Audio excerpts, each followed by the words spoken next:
¿La autoridad soberana de quién? Y de justamente el que es el jefe de Estado. Pero ahí pará. Justamente acá pues, se puede hacer una distinción fundamental, que no es lo mismo.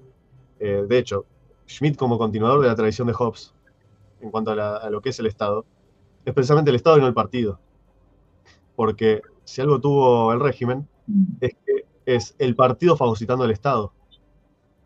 Otra cosa que Claro, defiende, que tal dice cual. Schmitt en la ética del Estado, es que el Estado no puede tener solamente una función instrumental de garantizar orden, sino que el Estado de alguna manera, y acá no hablamos de Estado en los términos que hoy se da la discusión política del Estado como ente recaudador de impuestos, estamos hablando de unidad política.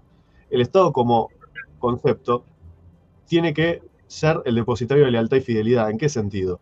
En sentido de la unidad política y de que no se llegue a la ética de la guerra civil. O sea, la ética de la unidad política debe primar sobre la ética de la guerra civil y que precisamente en esa ética del Estado, en esa ética estatal, precisamente predomina una actitud política de Estado de definir enemigos a partir de lo que es el Estado y no a partir de lo que es el partido, porque si no se llega a la guerra civil, Claro, precisamente, o se termina este fenómeno totalitario de un partido fagocitando al Estado, como pasa en la Unión Soviética o en Alemania.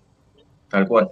Sí, en el concepto de lo político lo trata. Cuando dice estas facciones pueden ser religiosas, sindicales, partidos políticos, definen, en todo caso, cuál es la distinción existencial entre amigo y enemigo. Y ahí, bueno, ya es un problema, porque el partido define quién es el enemigo dentro, también el enemigo privado, o sea, dentro de la unidad política.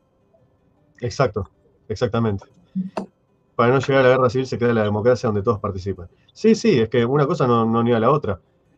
A ver, justamente, pero lo que no se entiende es que democracia en realidad no alude a las características de consenso, alude a las características homogéneas del pueblo, a las hipermayoritarias. O sea, la democracia alude a lo mayoritario, no a lo consensual. Lo consensual es liberal, lo mayoritario es democrático. Ahí está el tema también. Por ejemplo, ahora, ahora pasó vieron lo de la reforma de Bukele, ¿no? Bukele, por ejemplo, llevó a cabo una reforma por la cual puede reelegirse presidencialmente todas las veces que quiera. Y muchos saltaron a decirle que esa reforma no es democrática. Y yo digo, no, muchachos, es justamente al revés. No será liberal, pero democrática seguro. Claro.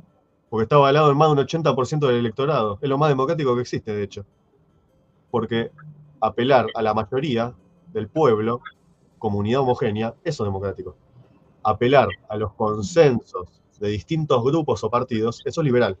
Ahí está lo que decía Schmitt, la distinción entre liberalismo y democracia. Que no le inventó Schmitt tampoco esa distinción, ¿eh? Existía, lo que pasa es que él la pone de manifiesto. Sí, a ver. Él es muy duro también, ¿no? En lo que es el concepto de lo político, contra esta noción liberal política. Sí. A ver,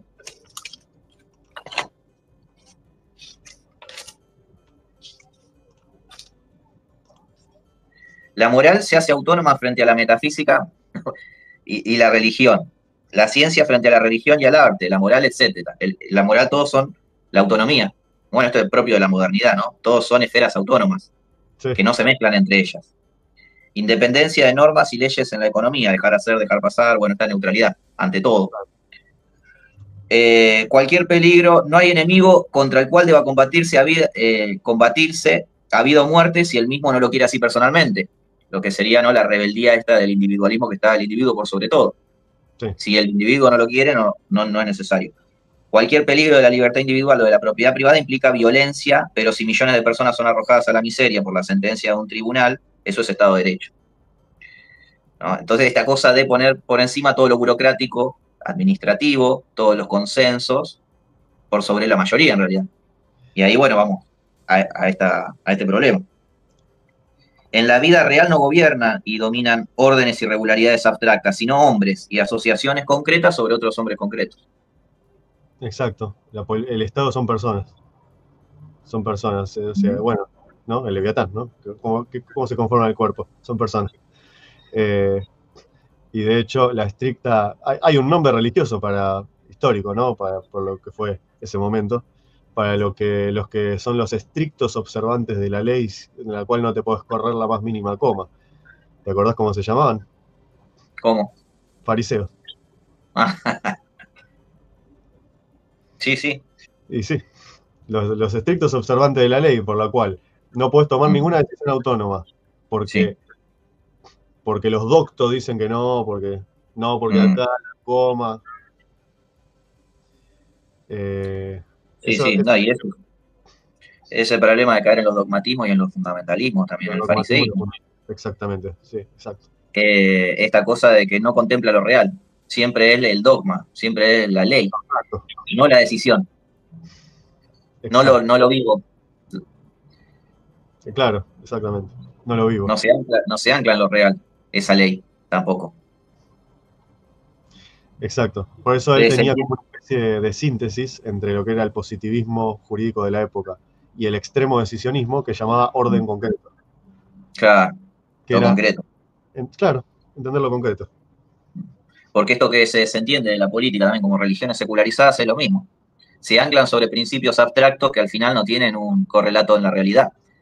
Ujú, Y a exacto, partir de ahí lo que lleva es a esta cosa de eh, que se desentiende de lo político. que se desentiende, claro. Se entiende lo político porque lo político es, como dice el mismo Schmitt, un hecho concreto. Ujú. Es un hecho concreto de la realidad. No es una abstracción, no es una norma fundamental, es un hecho real, un hecho concreto. ¿Te parece si pasamos? Bueno, acá yo esta la quise traer porque sé que a vos te va a gustar, porque acá está con Sí. Junger. Que justamente Junger se llevaba, o sea, tenía bastantes, podríamos decir, no similitudes, Ujú. pero concordaban bastante Junger con Schmitt. Ambos eran disidentes a su manera, Sí, sí, sí.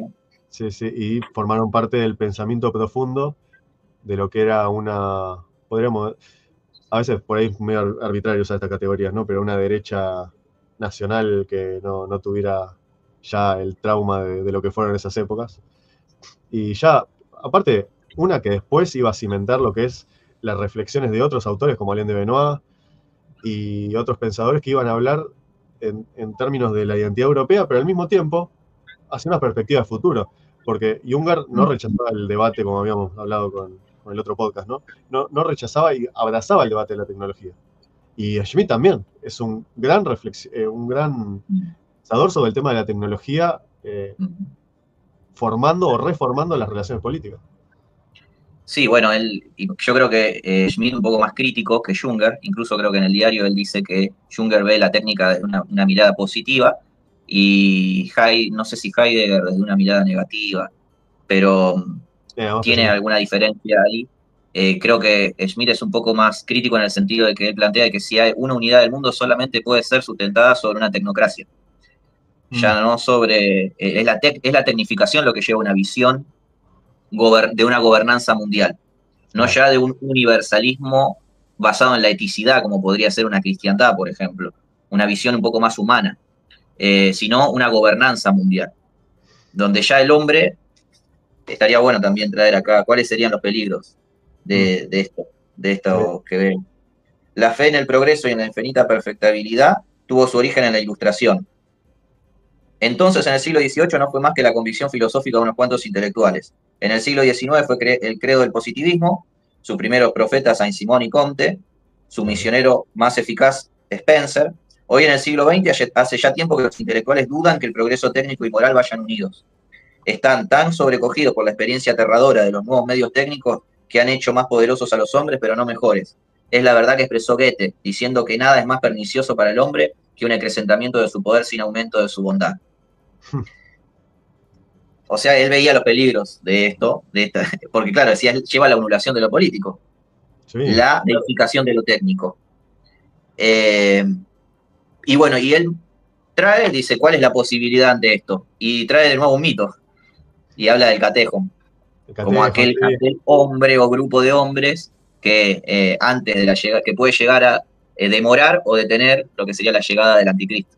sí, la Bueno, la escatología. llegada del anticristo es, claro, la escatología cristiana es inevitable, pero el catejón sería este hombre o grupo de hombres, circunstancias que demoren esta llegada. Y dice, no es incompatible una visión tampoco católica con una visión política, bueno, esto lo desarrolla en catolicismo y forma política, como religión histórica y un montón de cosas más. Claro, si te pones a pensar en lo que venimos analizando, mencionamos que por un lado el dogmatismo fariseo, religioso o ideológico, ahora que Sí. son formas teológicas secularizadas, termina en la destrucción de lo político a partir de la pura ley. Y luego, esta fuerza titánica, que es la tecnología, termina a partir de la propia deificación de la herramienta, termina también la destrucción de lo político, Sí. debido a su potencial destructivo inherente. Con lo cual, la visión de Schmitt, te das cuenta que, ya sea por oposición al dogmatismo o oposición a la deificación de la tecnología, es de alguna manera una forma es una forma de cabalgar el tigre y decir lo humano tiene que seguir siendo humano. Es decir, de Fíjate la condición humana. lo que él dice frente a la gobernanza, cuál es el peligro frente a la gobernanza global. En el fondo, este recurso lleva al suicidio, pero a un suicidio de proporciones pavorosas, porque si el mundo y la humanidad, mediante la técnica, se convierten en una sola unidad palpable, por decirlo así, en una sola persona, en un magnus homo, entonces este magnus homo podrá, con los medios de la técnica, aniquilarse a sí mismo. Los antiguos estoicos vieron en la posibilidad del suicidio filosófico una especie de sacramento humanitario. Tal vez sea fantástico, pero no absolutamente imposible, el que la humanidad cometiera este acto con toda premeditación. La unidad técnica del mundo hace también posible la muerte técnica de la humanidad, y esta muerte sería el punto culminante de la historia universal, un analogón colectivo de la concepción estoica, según la cual el suicidio del individuo representa el punto culminante de su libertad. Dostoyevsky, Kirillov en Los demonios, por ejemplo. Y el único sacramento que el hombre puede administrarse a sí mismo. Bueno, a mí, mira, me vienen a la cabeza muchos discursos del ecologismo extremo, donde el hombre es una carga, donde no hay que tener hijos porque estamos matando, porque el hombre está matando al mundo, a la Claro, tierra. ¿para qué vas a traer hijos? Se van a contaminar. Sí. Claro. Claro, sí, tal cual. También, bueno, fíjate que ahora, ya que estamos trayendo a Schmitt más a la época contemporánea, es también interesante lo que postulaba Agamben. Por ejemplo, Agamben lo trae Schmitt desde el punto de vista del estado de excepción. Y también, a ver, es curioso porque Agamben trae tanto a Schmitt como a Hobbes, fíjate, a los dos trae. Y menciona que lo político, de alguna manera, tiene que ver con la condición humana, en el sentido de que hay mucho de inconsciente en la fundación de la unidad política. Y él, por ejemplo, mencionaba que las comunidades, él cuando habla en el Homo Sacer, habla de ese ser humano, ese individuo en particular, que, no, que todo el mundo puede matar o que todo el mundo puede golpear hasta producirle la muerte, pero que ninguno lo podía usar para hacer algún rito porque era sagrado y del cual no se querían acercar. Y decía precisamente que la condición, digamos, del soberano, como la entendió Hobbes y después la rescata Schmitt como figura de estado de excepción, es precisamente una figura que reúne todo el estado de naturaleza de la sociedad humana y la concentra en una sublimación para lograr lo que es el orden político. Entonces, no es que se elimina el estado de naturaleza, se contiene. Sí. Bueno, esto de la relación entre lo psicológico y lo político aparece en lo que hablábamos acerca de las cosmovisiones y cómo necesitan legitimarse para poder sostener los estados. Claro. Esto lo trata Arturo Sampay en La crisis del Estado de Derecho Liberal Burgués y hace una reconstrucción. Bueno, ¿qué es? Un Estado, una estructura real histórica, dice, pero que está basada en la cultura. Son los hombres los que lo sostienen y tienen que tener una cosmovisión particular. Por eso es tan importante en el sentido, o sea, por eso tienen tanta trascendencia lo que hablás vos a veces de las PSYOPs. Y es algo que tiene que ver con esto que hablábamos también, de que la línea en política y en estrategia militar, la distancia más corta entre dos puntos no es una línea recta, ¿no? Es una aproximación indirecta, tiene sinuosidades, hay que sortear obstáculos, pero hay que...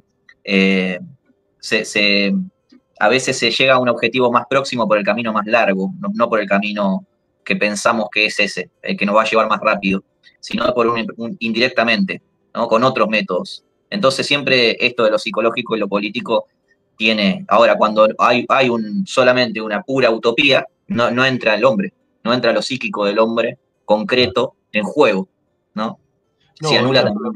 la confabulación de abstracciones y de situaciones que no son tales. Y algo que también vengo pensando mucho últimamente, de que el ser humano, como es la particularidad que tiene, que es un ser creativo, Yo creo que eso es lo que nos define. Lo que nos define no es lo que conocemos, sino lo que no conocemos. Y eso es lo que nos permite crear. Por eso la inteligencia artificial nunca puede ser humana, porque tiene un algoritmo y conoce lo que le dice el algoritmo. Pero lo que hace al humano es lo que no conoce, es el misterio. Es esa dimensión que se acerca a lo divino, ¿no? Por eso que nosotros llamamos como lo divino, como aquello misterioso también, donde entra lo inconsciente de lo que hablaste vos. Exactamente, entra en relación con nuestra propia forma de Claro, lo entenderlo. dogmático, estático, lo que se ampara en las religiones políticas hoy en día, pero que también fueron estos discursos también en la antigüedad, lo que hace es anular lo humano, esta Claro, creatividad que el hombre necesita todo el tiempo, escribir, cantar, hacer arte, música, crear. sí, sí, sí, tal Y en lo cual. político, bueno, una dimensión real de lo político tiene que entender esto, de que hay que manejar las fuerzas que están alrededor de uno de una manera creativa, de una manera que sea original y que no, ¿cómo puedo decir? Trabajar con todo lo que vino antes, pero trabajar hacia el futuro, proyectarlo hacia el futuro, sabiendo de que es una vez en la historia y que no se da de la misma manera dos veces lo mismo en la historia. Sí de manera parecida, por eso hay que estudiarlo, como Maquiavelo estudiaba la historia, como lo estudiaba, no sé, Plutarco y todos los grandes historiadores.